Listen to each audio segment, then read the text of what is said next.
guys, what's going on? Is Justin from Vonix Entertainment, and welcome to this week's Zero location video in Destiny 2. Real quick, I am going to be giving you guys a little bit of news after the fact, so if you want to stick around for that, or if you want to go straight there, there's a timestamp right down at the bottom of the screen right now, and also in the description. Sorry about that, guys, for who just messaged me. I think it was that guy. But we're going to go ahead and go to Xur, which this week he is on Nessus. So if you go over to Nessus, and up at the top of the map is the Watcher's Grave area. You go up there and then go up this tree, and he is right there on the branch. See, I almost fell, but he is right up here. And Xur this week is selling, of course, his ISO Chronicle Engram that you can get basically whatever you want from it. He's selling the Cold Heart, so if you do not already have the Cold Heart, get it. It is almost a necessary thing to have.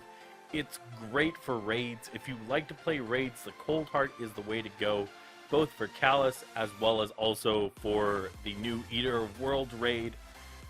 The Cold Heart is the best weapon for those bosses. Now, the Cold Heart, what it does that makes it so great is the Cold Fusion. It's a steady cold fusion bar that has a powered laser, and also it has longest winter. The Cold Heart laser does exponentially more damage the longer it remains on a target. So that means the longer it remains on one target, it's going to do exponentially more damage, and it's really nice for those crits as well. I think I might actually have the Cold Heart equipped. No, I don't. Okay. I'm set up for Crucible.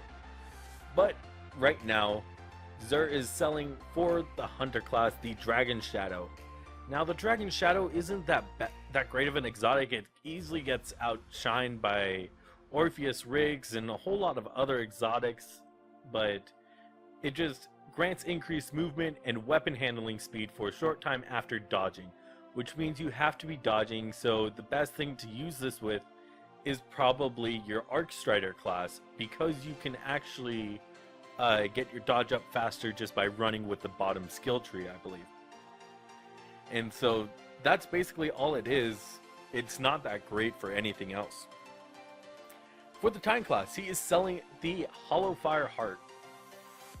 And this has Sunfire Furnace, greatly improves the recharge rate of your solar abilities while Hammer of Soul is charged. So this means while your super is ready to go, ready to where you pop it, you can go ahead and pop it. You have improved recharge rate of your solar abilities. So that means your grenade and melee, they're going to recharge faster while your super is ready to go. For the Warlock class, he's selling the Nazark Sin.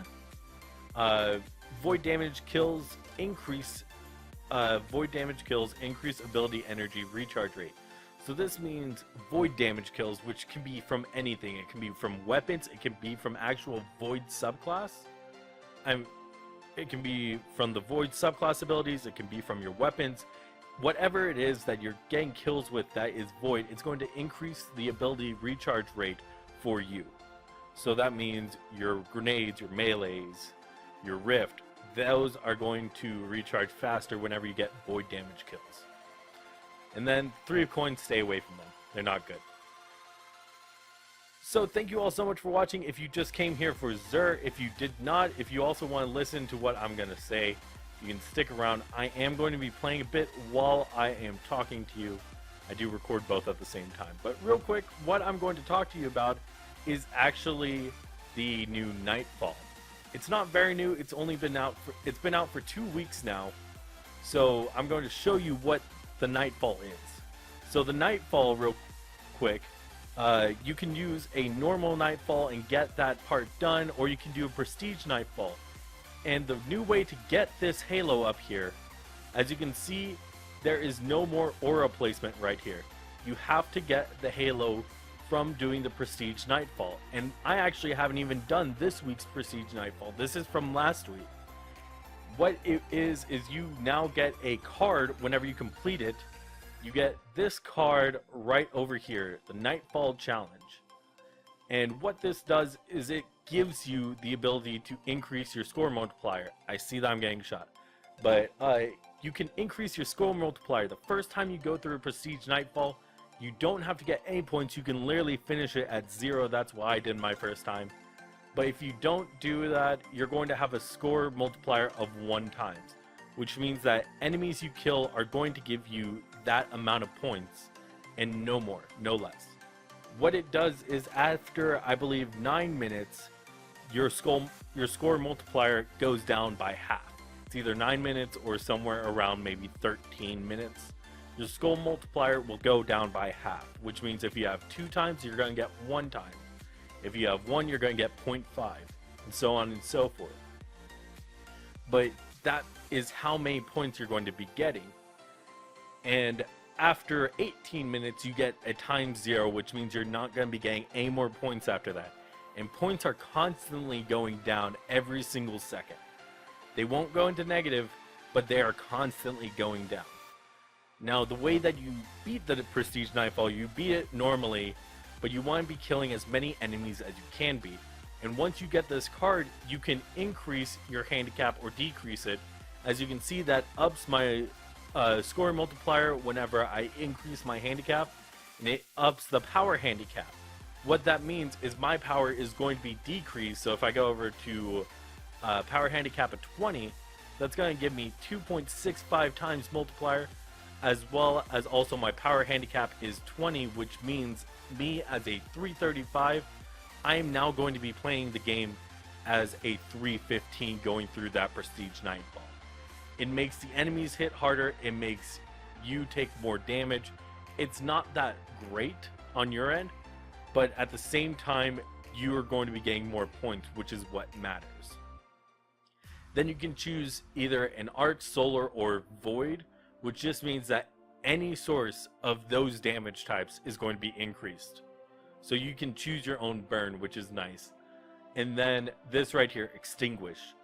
If your entire fire team falls in a restricted zone, that means all your fire team dies in a restricted zone, you will be kicked to orbit. It's like the old Nightfalls from D1, but now it is in D2 to where that's going to happen. And once you beat the Nightfall Prestige, you're going to get a card like this.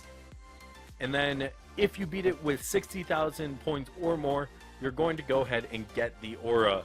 As you can see here on my tree of probabilities, it applies a purple aura crown. And that's only whenever I have this emblem equipped. So if I change emblems, it's gone. And then whenever I put it back, it comes back. And then also whenever you run that strike again, the tree of probabilities for this one, it's going to increase your Vanguard token drops for you and your entire fire team in that strike. So basically this is just a way to get you to get these at a different way. It's really frustrating the first times around. It took me and my fire team a lot of experimenting to find out how to get above 60,000 and what's the best way to do it. For the tree of probabilities one, what we did is we went on Arc and we went at a 2 times the multiplier. So that put us down, I think, only 7 levels, which was nice. And it was real easy going through that, made up for everything. Because also the higher you're going to be going, the harder the enemies are going to be to kill for you, which means that they are also going to be taking more time away from you to getting to the boss. So it's really a very good balance of everything. You want the highest deficit that you can get to where you're going to get more points, but you want it to be not that high to where you're all going to die A, and B, you also make it to your boss fight area with plenty of points to spare. Now, there's no true actual time limit, but at 18 minutes you go to 0 multiplier and your score is just going to constantly drop. So you want to have a good enough score multiplier to where you're going to get above that amount. Now also these emblems, there are 3 different types. There's the standard one, which you're going to get by 60,000. The second one, I'm not exactly sure. I think The second one is maybe, I want to say it'd be 75,000 or something like that. And the third one, it would be 100,000. I'm not exactly sure on those two. I haven't gotten them yet, as you can see, but those are the different ways. And all of them so far are purple crowns, but again, that's the new way that the Nightfall is working this time around. So I like it because it goes back to how it was in Destiny 1. It makes it harder, it makes it more fun to actually do this, and it's not just, hey, I gotta run a Nightfall real quick, run it in maybe like 18 minutes or so and just kind of get it out of the way. You don't care about killing everything, you're running through everything just because you're high enough light to do it. It makes it a whole lot more fun to actually have that challenge again. That challenge that was in Destiny 1 that wasn't in Destiny 2 back whenever the Nightfall first started. Now it's back to where it's actually a good challenge to actually do this. Whenever you see someone with an aura like this, you know that that person got above 60,000 score in a prestige Nightfall. They actually earned that because that's the best way to do it. So that's all I really wanted to cover with y'all today. So thank you all so much for watching, if you watched this far out or if you just watched this. So thank you all so much for watching, and I hope you guys have a great weekend. If you are looking for the Destiny 1 Zero Location video, there is a link down in the description below on where you can go to view that. So thank you all so much, and I'll see you next time.